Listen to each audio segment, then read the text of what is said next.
Hello everyone, आप सभी लोगों का स्वागत है डिस्क्रिप्टिव ब्लॉग ज्ञान चैनल में और मैं हूं ज्ञान। आज अगर आप देखेंगे शीर्षक तो डीवीए एक्ट है। तो अभी माननीय उच्चतम न्यायालय ने एक केस में गाइडलाइन जारी की है जो कि न्यू गाइडलाइन है और डायरेक्शन है। वो भी किसके रिलेटेड है? वो है डीवीए एक्ट के रिलेटेड। अब कई कमेंट आए हुए थे मुझे जिसमें कि डीवीए एक्ट के बारे में बहुत सारे क्वेश्चंस हैं, तो मैंने सोचा कि एक डेडिकेटेड वीडियो ही बना दूं इस टॉपिक पे। डीवीए एक्ट है क्या और इसका मैं एक सेकंड पार्ट अगर लोगों ने कहा तो उसके प्रोसीजरल पार्ट भी मैं बना दूंगा अगर मुझे उस पर कमेंट आते हैं, और दूसरे पार्ट बनाने की जिसमें कि इसके क्रॉस एग्जामिनेशन किस तरीके का प्रोसेस चलता है, ये वो सारे पे आता है। क्योंकि आज एक जजमेंट आया है तो मैंने सोचा कि इसको आप लोगों को बता दूं। तो अगर आपको ये पूरा जजमेंट जानना है कि इस जजमेंट में है क्या, तो इस जजमेंट में न्यू गाइडलाइन दी गई है। इसके पहले भी कुछ जजमेंट है जिसमें कि गाइडलाइंस दी गई थी, तो उसके अकॉर्डिंग अब काम होते हैं और नई गाइडलाइन भी आ चुकी है। तो ये लेटेस्ट इन्फॉर्मेशन है जो मैंने सोचा कि आप सभी लोगों के साथ शेयर कर दूँ। तो अगर आप इस चैनल में पहली बार आ रहे हैं तो इसे सब्सक्राइब ज़रूर कीजिएगा, इस वीडियो को पूरा देखिएगा जिससे कि आप सभी लोगों को पूरी की पूरी डेप्थ में नॉलेज हो जाए कि ये क्या है। तो चलिए फिर शुरू करते हैं। तो सबसे पहले आप देख सकते हैं डीवीए एक्ट। तो डीवीए एक्ट का अगर हम फुल फॉर्म देख लेते हैं तो असल में इसका मीनिंग क्या निकलता है कि ये देखिए, the protection of women from domestic violence. शब्द में देखिए यहाँ पे वुमेन आ रहा है। वुमेन का अर्थ है कि यहाँ पे डोमेस्टिक वायलेंस में वुमेन शब्द यूज़ किया जा रहा है। ये एक्ट स्पेशली वुमेन के लिए बना था 2005 में, जिसे हम लोग घरेलू हिंसा के नाम से भी जानते हैं। तो घरेलू हिंसा में क्या क्या आता है? घरेलू हिंसा में क्या सिर्फ मारपीट आती है? तो चलिए, तो आप इतना जानिए कि ये जो एक्ट है उसके अकॉर्डिंग घरेलू हिंसा में physical violence, economical violence, emotional violence, सभी तरीके के वायलेंस आते हैं। इसका मतलब यह है कि ये सिर्फ और सिर्फ फिजिकल वायलेंस तक ही सीमित नहीं है। अगर आपने किसी के साथ इकोनॉमिकल वायलेंस किया है, किसी के साथ इमोशनल वायलेंस किया है, जिसे हम लोग कहते हैं मेंटल वायलेंस, तो ये सारे भी इस एक्ट में समाहित होता है। तो जो केस है वो किस कोर्ट में जाएगा? तो ये एक क्रिमिनल एक्ट के तरीके से यूज़ होता है, क्रिमिनल एक्ट के तरीके से माना जाता है क्योंकि इसमें प्रोविज़न दे दिया गया है, इसलिए ये मजिस्ट्रेटियल कोर्ट में जाएगा। या फिर किसी डिस्ट्रिक्ट में अगर कोई महिला कोर्ट इस्टेब्लिश है तो ये केस उस पर्टिकुलर महिला कोर्ट में जाएगा, अदरवाइज़ ये मजिस्ट्रेटियल कोर्ट में देखा जाएगा। क्योंकि मजिस्ट्रेटियल कोर्ट हमेशा क्रिमिनल कोर्ट होता है, इसलिए ये मजिस्ट्रेटियल कोर्ट में जाता है। किस किस जगह ये केस फाइल किया जा सकता है? तो जहाँ पे वो वुमेन निवास करती हो उस जगह, या फिर रिस्पोंडेंट जहाँ रहता हो उस जगह, या फिर जहाँ पर ऐसा डोमेस्टिक वायलेंस हुआ हो उस जगह। इन तीन जगहों पे ऐसा व्यक्ति यानी कि जो विक्टिम है वो यहाँ पे केस कर सकता है। अभी मैं इसको और डिस्क्राइब करूँगा तो आप सभी लोगों को क्लियर होगा कि मैं कहाँ पे बताना चाहता हूँ, कौन विक्टिम, कौन रिस्पोंडेंट, ये सारी चीज़ें मैं भी क्लियर करूँगा। तो यहाँ पे जो है आपका ये तीन चीज़ क्या है कि जहाँ पे वो वुमेन निवास करती हो, जहाँ पे रिस्पोंडेंट हो, या फिर जहाँ पे डोमेस्टिक वायलेंस हुआ हो। अब इसकी कंप्लेन फाइल होगी।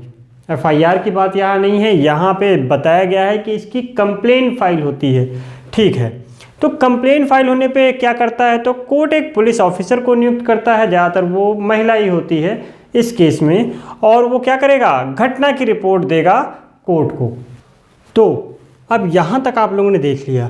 तो इसके बाद क्या होता था कि इसके बाद कोर्ट अपना देखती थी, बट इसमें क्या होता था कि पहले जो वुमेन थी सिर्फ और सिर्फ वो वुमेन ही कंप्लेन कर सकती थी, और जो रिस्पोंडेंट रहता था वो सिर्फ और सिर्फ पति रहता था। वहाँ पे सास की बात नहीं करते थे, ननद की बात नहीं करते थे। तो यहाँ पे एक केस आया, अभी मैं इस केस पे नहीं जा रहा हूँ। इस केस में जो भी डिफ़ाइन किया गया है वो मैं बाद में डिफ़ाइन करूँगा, बट इसको पहले आप क्लियर कर लीजिए जिससे कि आपको थोड़ी सी क्लियरिटी मिल जाए। तो यहाँ पे पहले क्या था, पहले जो महिला केस फाइल करती थी और पुरुष ही रिस्पोंडेंट होता था, ये पहले था जिस समय आपका एक्ट बना। इसके बाद माननीय उच्चतम न्यायालय ने एक निर्णय दिया जो कि हरसोरा वर्सेस हरसोरा का है। अगर आप पूरा केस पढ़ेंगे तो वो है हरिलाल पी हरसोरा वर्सेस कुसुम नरोत्तम दास हरसोला, जो कि ये 2016 का केस है। उसमें उन्होंने उसको थोड़ा सा और रिलैक्स किया और उसका दायरा बढ़ा दिया कि सिर्फ और सिर्फ पत्नी के खिलाफ ही डोमेस्टिक वायलेंस नहीं हो सकता। डोमेस्टिक वायलेंस किसके खिलाफ? सास के खिलाफ भी बहू कर सकती है या डॉटर इन लॉ कर सकती है। इसमें एक चीज़ और जोड़ी, सिर्फ पुरुष ही महिला के ऊपर डोमेस्टिक वायलेंस नहीं कर सकता, एक महिला भी दूसरे महिला के ऊपर डोमेस्टिक वायलेंस कर सकती है। तो यहाँ पे क्या है कि महिला अब महिला के खिलाफ केस कर सकती है। ये इस केस में मेन जोड़ा। इस केस में जितनी चीज़ें जोड़ी गई वो यही है कि अब जैसे ये डॉटर इन लॉ है और मदर इन लॉ है, तो ये एक दूसरे के ऊपर केस कर सकती हैं डोमेस्टिक वायलेंस का। आपने बहुत सारी चीज़ें देखी होंगी कि अब सास भी अपनी बहू के ऊपर केस कर ले रही है और बहू जो है वो सास के ऊपर भी केस कर ले रही है। पर 2016 के पहले ऐसा नहीं था। तो 2016 के बाद इसको और इलेबरेट कर दिया गया और इसका विस्तार कर दिया गया, जिसमें कि क्या किया गया कि अब लेडी रिस्पोंडेंट हो सकती है, लेडी विक्टिम हो सकती हैं, तो लेडी रिस्पोंडेंट भी हो सकती हैं, सिर्फ पुरुष ही नहीं होगा। और सेक्शन 28 इस एक्ट का बताता है कि ये केस क्रिमिनल केस के तरीके से देखा जाएगा, क्योंकि मजिस्ट्रेटियल कोर्ट है तो इसलिए ये केस कैसे देखा जाएगा? एक क्रिमिनल केस के तरीके से। इसके जो रिस्पोंडेंट होते हैं वो किस तरीके से रिस्पॉन्ड करेंगे? तो ये सिविल प्रोसीजर की तरीके से ही जवाब फाइल करते हैं।